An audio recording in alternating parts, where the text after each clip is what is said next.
I think the Kyoto horse is stronger, that's about it. His potential is Black Blade Japan. When I practiced together with him, I felt that most fighters have striking potential. When a punch comes, most people instinctively close their eyes or react, right? But honestly, he always keeps his eyes open, always watching the punches. I think this guy is going to become really strong. That's what I was thinking. And then Kyoma-kun will do the dunk factor.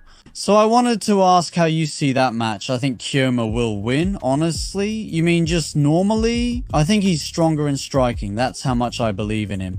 I felt his potential when we trained together at Black Belt Japan. I mean, in terms of striking potential, as for grappling, when he was with us, I didn't think his wrestling was that strong. But he's gotten bigger, and after transferring, it seems like he's been training properly. His wrestling and grappling too. I don't really know the moves he uses to finish, though. He's really good at reacting to his opponent's grappling. So I thought, when Dautbek fought Yaman, he was able to get the takedown, but there wasn't much development after that. He could get the takedown, but he didn't really try to pass guard or go for a finish. So even if Kyoma puts pressure on him with strikes and gets taken down, he can escape quickly and get back to striking again. It might be difficult, but I think Kyoma will probably win by decision. On the other hand, is it possible for Kyoma-kun to take the back and go for a choke? I think that's possible too. Whether he can really hurt him with strikes is another matter though. If he puts on the pressure and the opponent doesn't like it and shoots for a takedown, then you can sprawl and take the back. That kind of development is definitely possible. I'm also leaning that way. I was surprised that Kyoma-kun was considered the underdog in the voting, even though he won. That's why Dautbek is highly rated. He's strong, no doubt about it. He's definitely strong. He's strong, but I'm really impressed by Kyoma Akimoto's growth. And as for his striking, his movements are really minimal. His left straight and his sense of distance in defense have always been impressive, even back when he was with us, and he really watches his opponent's punches carefully. When I sparred with him back when he was still an amateur or just before turning pro, most fighters would close their eyes or react when a punch was coming, but he always kept his eyes open and watched the punches the whole time. Seeing that, I thought he was really going to become strong. Also, after graduating from junior high, he didn't go to high school and chose to focus on martial arts. I thought he shouldn't do that, and I think most adults around him probably thought he should at least finish school. But he really dedicated himself. On Sundays, the gym is usually closed and everyone takes a break, but he would open the gym by himself and train alone. That's really impressive. He was really serious about it. That's right, at Mabashi Gym, he would be there alone on Sundays, hitting the sandbag and sometimes even crying. I remember Kyoma-kun and his older brother would come and do mitt training with him every week. He was always so dedicated, training in martial arts 7 days a week. I thought he was really serious about it. People like that, regardless of age, really do become strong. So you were already at the gym when Kyoma-kun joined, right? I wonder when Kyoma joined. He was still 18, or maybe 18 or 19, so he probably joined when he was in junior high. Yeah, I was definitely already there. I think it was probably after I fought in RIZIN and had to take a break because my chronic illness got worse. He joined around that time. From the start, he was really serious. He was small though, since he was in junior high. Yeah, he was really small. I never thought he'd get that big. He still seems to be growing taller, doesn't he? Yeah, exactly. Every time I see him, he's gotten bigger. So I think it's amazing. Eventually, he won't be able to make bantamweight anymore. Is his next fight at featherweight? It's featherweight, right? So he's already at featherweight. Last time was featherweight too, wasn't it? It's probably better not to keep moving back and forth between weight classes. If he's going to fight at featherweight, it's better to build his body for featherweight and stay there. Thinking about the future, bantamweight seems tough for him. If he moves up to C, or if it comes to that, maybe dropping back down to bantamweight. It might be good to keep that in mind, but for now, I think featherweight is fine. Which do you think suits him better? I think featherweight suits him more since he originally fought at flyweight. It's unbelievable. In the early days of DEP, he was probably fighting at flyweight. Unbelievable. It's amazing that he was a flyweight back then. Hitanaka Tani was like that too, right? It's hard to imagine, isn't it? I see then. If I say Kyoma-kun wins easily, it might sound strange, but I think it'll be a pretty one-sided victory. That's what I think. If that's the case, I wonder where things will go from here.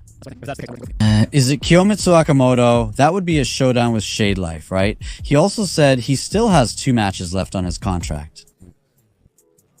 If he wins, that means he'll move up to C, right? And it's true, both Bantown and Sabatero are also in the mix. That's right, Sabatero was strong too. He's really strong. I think he'll become champion someday, or maybe he already has. That's what I think. So if Kyoma-kun gets involved there too, I think it would be interesting. Yeah, I agree. That's true. Last time, Sabatero mostly showed only striking, right? He didn't really show anything else. At the end, Ota-san lifted him up and slammed him down. For a moment, he showed a bit of wrestling, twisting his body like that. It made me think, oh, he's strong in wrestling too, or something like that.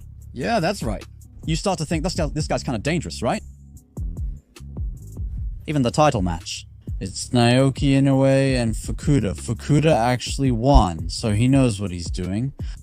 And it was back in 2013, so about 12 or 13 years ago. I mean, it's a win, but we were basically different people back then. Fukuda won at the time, but after that, while I was taking a break from competing, he became the champion in Shudo and then the champion in DEEP. And he kept stepping up. So personally, since I fought him before, I do want to cheer for Fukuda, but I wonder how it'll go.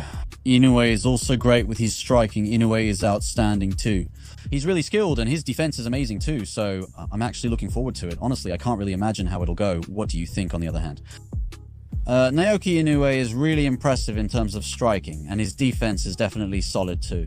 I get the impression that he'll control the fight without much trouble in that area, and get the takedown to win. Yeah, his ground game is strong too. I actually like both of them, so I'm supporting them. It's not like I'm cheering for anyone in particular, but I just feel like that's how it's going to turn out. I do get the impression that Inoue will take a big hit. Yeah, I can't really imagine that happening. It doesn't really seem likely. I think Suchu has leveled up even more recently. That's what I think, though.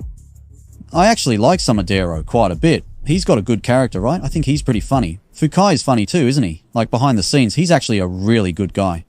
He teases Ota-san a lot, just keeps teasing him, saying, yeah, and I think that's pretty funny. Fukai, you know, behind the scenes, he actually respects him and stuff. He jokes around with Olympian, but deep down, he actually respects him. Yeah, you know, but if he becomes the champion, it might be a problem, right? Raij on Fukai, yeah, even with his words, you know. I think it's interesting how all those things are mixed together. Fukai, when strong foreigners come, it really gets exciting, you know? Yeah, that's true. That weight class, flyweight too, so it's still like that. Someone unknown, like, really dangerous. If they brought at least one guy like that to the Grand Prix, it would be interesting. That way, they could introduce him well too. Yeah. Yeah, you're right. We definitely need at least one strong foreign rival. It's strong. If they're too strong, it could be a problem, but, well, it's a shade of life. That's a bit. Well, but still, that's exactly why I really want to see Oigo-san. It's super crazy.